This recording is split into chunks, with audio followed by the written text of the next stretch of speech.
Black people, black people, black people. Do you know who is watching you more than anybody else on this planet? Do you know who is banking on the economic collapse and worldwide moral deprivation more than anybody else? Who's waiting? The people that are waiting for the lights to get cut out? It is the Ku Klux Klan. Now, I know a lot of you tough guys that say, well, I'm going to be ready. I got this, and I'm going to be ready, and I'm going to do that, and I'm going to do this. You don't know what you're going to do. You see, the thing is, what I want you to understand is that there is a group in every state of this country, whether you want to realize it or not, whether you want to accept it or not, that cannot wait until they cut the lights out, until the economic collapse comes, until the military is flooding the streets. They can't wait to come after Lil Terry, Lil Charles, Lil Bobby, Lil Brandon, Keisha, Kafefe, Tanya. They can't wait to come after your grandma. They can't wait to come after your children. Why? It's because you know a lot of people in America, right? They always say that this is they don't exist, which is cap. They always say that was the past, which is cap. And they always say that certain topics don't need to be talked about. But my warning to black America is you had better be paying attention. I'm not telling you to be worried, because I'm not worried about it. But I am paying attention. Because the more and more the streets are being flooded with our blood by our own hands and by the hands of everybody else, guess what?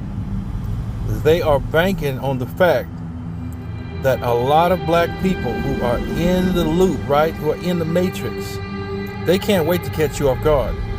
They can't wait to pop out the cuts in the F-150s with that Confederate flag and those white sheets, because you're going to see it. A lot of y'all don't think that it's prevalent to you today. It is much more prevalent than it was back then. And I'm going to tell you why. Because a lot of Ku Klux Klan members are in Tennessee, they're in Missouri, they're in Texas, they're in Virginia, they're in New York, they're in every state that you can imagine.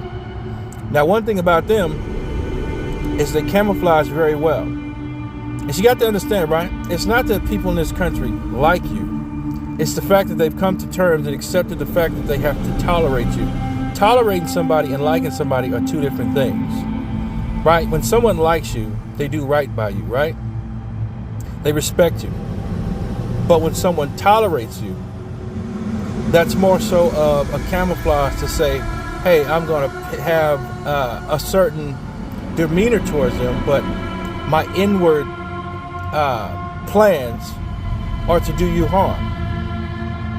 And I tell people this all the time, right? Especially brothers and sisters who walk around with the head in the sand, is that you spend so much time hating somebody else from another block. You hate somebody that's wearing a different chain or this, that, and the other. You don't even realize is that you're helping them destroy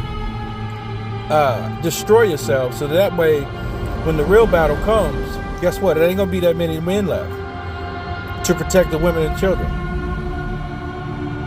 It's not gonna be any togetherness. And I tell people, you got to be out of your damn mind just because of certain churches. And you ask them about the Ku Klux Klan, they say, well, that's not a part of the gospel. The gospel is a part of the gospel. Why? Because Ephesians chapter 5, verse 10 through 12 says, have no fellowship with the unfruitful works of darkness, but rather expose them. So that's what I'm doing today. You got to be out of your mind if you don't think that particular group that is all across this country, white nationalists, right, white supremacists, the Ku Klux Klan, right, the skinheads, you got to understand, right?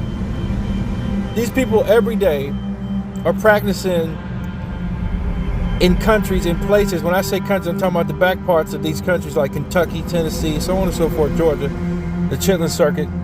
They're practicing their shooting skills. They're practicing their fighting skills. They're practicing their pickoff skills. And they're practicing their coercion. While we're sitting around in competition. Now, don't say nobody told you about this, because the government's not going to tell you about the Ku Klux Klan when they have a Ku Klux Klan member, which is Albert Pike, buried at the White House. Think about that. If his body is buried at the White House and he's a known white supremacist, he's a known Ku Klux Klansman, what does that tell you about America? You need to wake the hell up. You need to get your head out of the sand before you find your head rolling on the ground. Because I'm telling you, when they do cut the lights off, it ain't just the military that you're going to have to deal with. It's the Ku Klux Klan you're going to have to deal with. It's people that absolutely hate your black ass that are going to come after you. Now, am I crying about the fact that people don't like me or like you? No. No, absolutely not. Why? Because that's a known fact. But one thing that is the biggest problem amongst the black community is we don't even like each other. We don't even like each other. You see, we come together when tragedies happen, when this person is shot and that person is shot. But guess what? It's hypocrisy. All we do is talk about it. All we do is post about it. But there's no collaborative effort to go out to the community and talk to young brothers and sisters. Now, you're going to better save everybody. That's a fact. But one thing you can do is share the good word. Is share the reality of this country that we live in. Because like I said, America is a cemetery. It's going to be a big cemetery very soon. There won't be any graves where they put you in when you die in the Great Tribulation, when you die and this new world order starts. You're going to drop dead or be drop dead right where you at. And that's where you're going to be, stinking for the flies and the birds and the vultures to eat the flesh of your body. You need to wake up. Because the more and more society, social media, social norms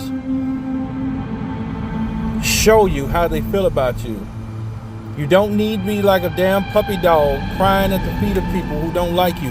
Now, am I saying all white people are like this? No, I'm not. But what I am saying is the vast majority don't like your black ass. They don't like you. They can't stand you. They don't like the sight of you. This is a society where it tolerates you. Why? Because they don't want to clean the floors. They don't want to clean bathrooms. They don't want to be CNAs. They don't want to be the ones to drop your fries. They don't want to be the ones to drop your chicken. They don't want to be the ones to say spicy or mild. They don't want to be the ones who pick up trash. They don't want to be the ones who work at the trash fields, right? After trash pickup. They don't want to work those places. Now, true enough, there are white people that work there. But at the same time, just because people smile at your face and call you brother don't mean that they love you. It does not mean that they like you. Let me say that again. Doesn't mean that. You better wake up before it's too late. And I mean fast.